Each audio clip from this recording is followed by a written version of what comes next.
Hello, hello, hello. I've been watching a lot of television lately. Probably too much television because there are so many streaming services and things to watch.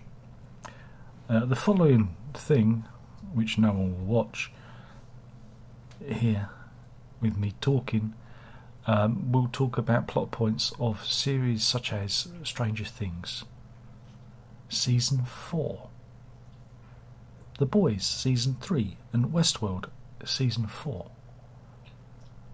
Because I'm watching these things. Two of them have completed, Stranger Things and The Boys. Westworld is yet to complete, but there's one thing that seems to be running through all these shows now, and this can extend even further out into other properties, not just movies, but TVs, but into movies. Is that there are no stakes anymore? There are no stakes.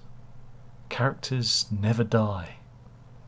Well, they do, but we'll get onto that. Stranger Things, like I said, it concluded with they introduced a big bad who was apparently pulling the strings all along.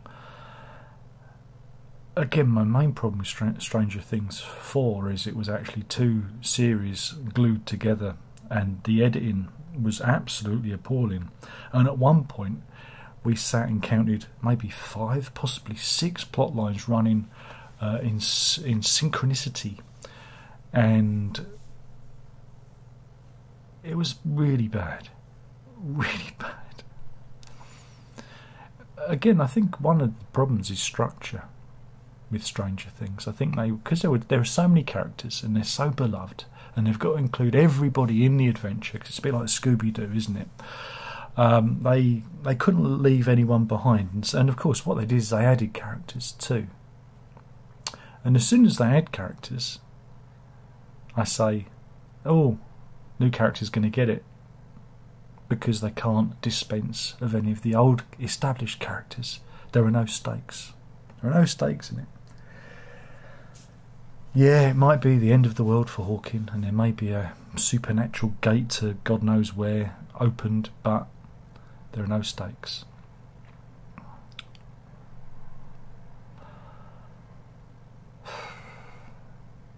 But again, another thing, just the structure in Stranger Things was a real issue. They could have just had a whole episode with the Hopper thing in Russia. They could have just done a break-off standalone episode rather than keep cutting back.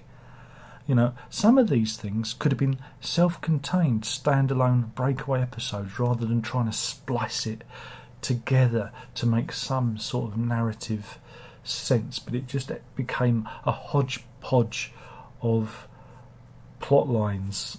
And there's your favourite, and there's another favourite, and they're going to rescue that favourite, and they're rescuing. Again, there's a lot of rescuing involved, a lot of, very Scooby-Doo. But again, they introduced a new character called Eddie Munson, who, again, he's kind of the whole plot kind of revolves around him.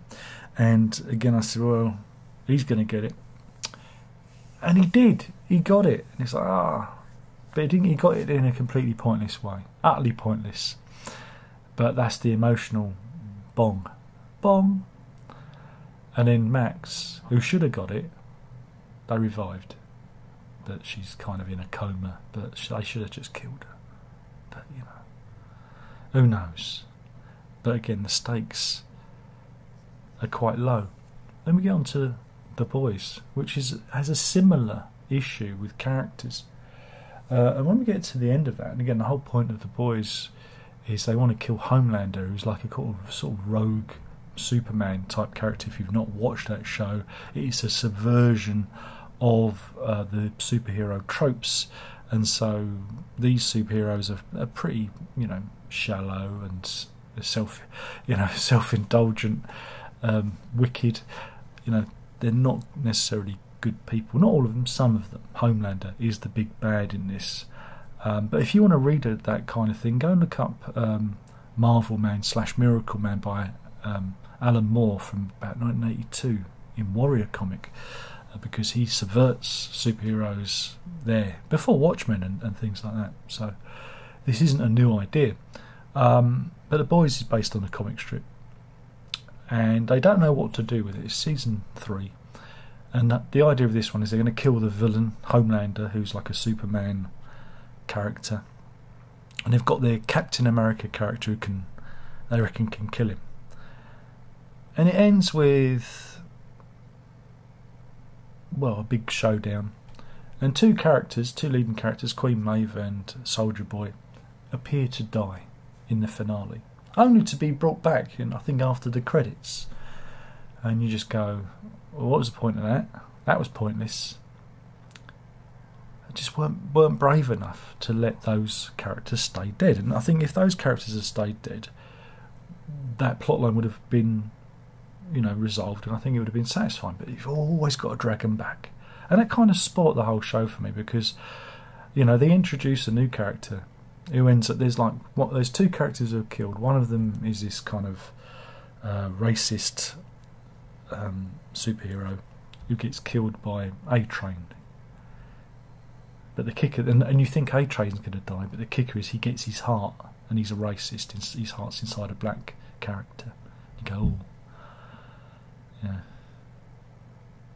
You haven't seen that? Is it Ray Milland, The Man with Two Heads? You haven't seen that one? Go and watch that. That's a good film. You don't see that one on the TV anymore. And then there's Black Noir, who's killed, and again, it's a real stupid, pointless death. There's no fight, and he's not dead. They're going to bring him back, and But there's a scene at the end where they jam a pencil, I think it's a pencil, something sharp, into Homelander's ear, right? And they could have killed him then. That could have been the end point. And I had this idea. I thought, well, I was talking to the missus and Verity, because we watched it together, and I said, well, imagine if they'd have killed Homelander. They did it in front of his son, because there's always a son. Well, they could have killed him at the end of season 3, and had the son witness his father murdered, and go rogue. The boy could go rogue, because he's got superpowers too, because everyone's got superpowers in The Boys. Even people that haven't have them. And oh yes, superpowers can be lost and be restored, and it's like, oh, again, very low stakes. And they could have had this teenage boy as the big bad, and he could have, run amok, and that could have been the end of that season. Season 3 could have ended with Homelander dead and his son kind of going crazy. And then how do you deal with an out of control, I don't know how he is, 12 years old, 12-year-old boy? And that would have been interesting. In also, if you read Marvel Man, Miracle Man, that's a similar idea lifted from that. And there you would have had stakes, real stakes. But again, we get to the end of season 3 of The Boys, and nothing happens, narratively speaking. We're back to square one again. At least with Stranger Things, there's a great big gate opened in Hawkins. Ooh. But I was very disappointed. And I'm a big fan of The Boys, and I enjoy it for its subversive humour and take on the whole superhero genre, oeuvre. But I was left a little bit disappointed, because again, all you think there are stakes, and then, oh, they're not dead. No, they're not really dead. In fact, we're going to put this guy into suspended animation now, because we might need him later. So, okay. And then we get on to Westworld. Now, I used to like Westworld, and sometimes I wonder why I even bother watching it. If you're not familiar with Westworld, it's based on the Michael Crichton novel / TV movie from the 70s, where there's an amusement park with robots that look like real people, and people can go there and shoot cowboys, and the robots run amok. That's basically it. Now, we're 4 seasons in, and season 3 was a complete gibbering mess. And season 4 continues this. Now it is a show with no stakes whatsoever. Again, the big fear is that the robots are taking over. They probably already have. That's the thing. The way the show's made, and it's Christopher Nolan's brother, Jonathan Nolan, and his missus, Lisa Joy. They love doing these mystery. Oh, so everything's a mystery. We can't show you that because it's a mystery. And then they reveal the big kicker. And with Westworld season 4, I'm beginning to think that everyone's a robot. Again, every major character in it is dead and is a robot, or has been replaced by a robot. You know, the Man in Black, he's a robot. You know, Jesse Pinkman, who's in it, he's a robot now. And the robots keep coming back too, even though they've been killed many times.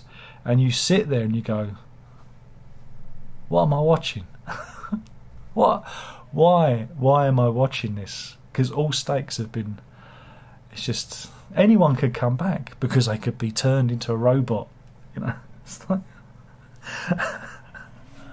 And I sit there and I think, why am I watching any of this? Because there is no real point to any of these stories. And you get this with Marvel too. Now the Marvel Marvel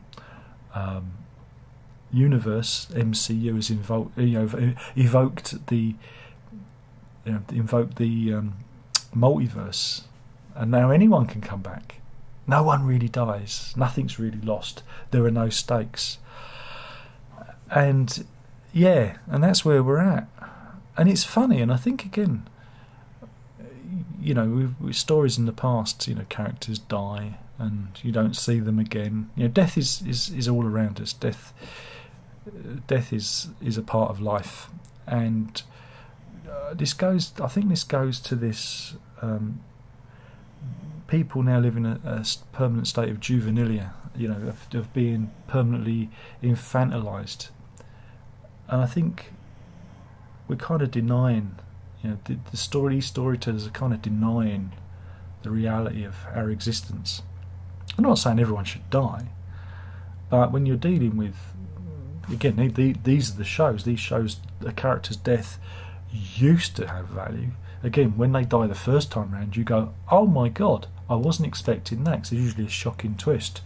Well, now the shocking twist is they're not dead and they're coming back, you know, over and over again, or, you know, or new characters are introduced only to be, you know, killed in proxy of an existing character, because you can't touch them, because the fans love those characters. Who will we get to go to the Comic-Con? You know, and it's all rather, again, stuck. You know, we kind of reached this stasis. Whereas with shows like Breaking Bad, or even Better Call Saul, we'll talk about those because I do reviewing those. They play very hard and fast with characters. Because we know some of these characters, we know they're going to die. It's just a matter of when and how. You know, so they've never been afraid to kill off a character, and it's permanent. No one's coming back. You know, and it's funny how we've gone from that kind of storytelling to this fantastical nobody ever dies storytelling. You know, it's funny that.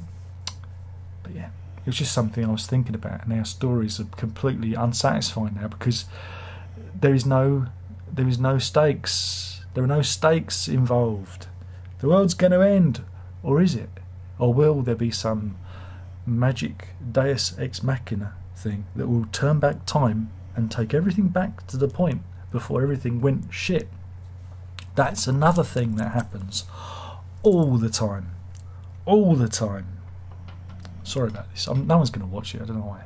Just getting off my chest. But anyway, those were my thoughts about Stranger Things Series 4, which went on forever. There was episodes that were an hour and 40 minutes long. The finale was 2 hours 30 minutes. Excessive isn't the word. They're going to have to invent a whole new word to... Sorry. Do we need some dog cam? Yes, we do. Dog cam. She's awake. She's not happy. She's not happy that I'm talking, because I'm interrupting her snoozy time. But they're going to have to invent a whole new word to leap over excessive when it comes to Stranger Things. I mean, the next one, which is the final, hooray, which I reckon will be about, 32 episodes, each one of them being 3 to 5 hours long, with the finale being 9 hours long. I shouldn't say it because it'll probably come true, won't it? You know. But yeah, I was just like doing the old man shouts at cloud thing, you know. I'm sure the kids love it. I don't know, are the kids watching this? No, they're watching TikTok, aren't they? They're watching how to make ice cream on TikTok, I'd imagine. Anyway, thank you for not watching. I'll now toodle off. I do believe it's almost time for tea. Ta-ta.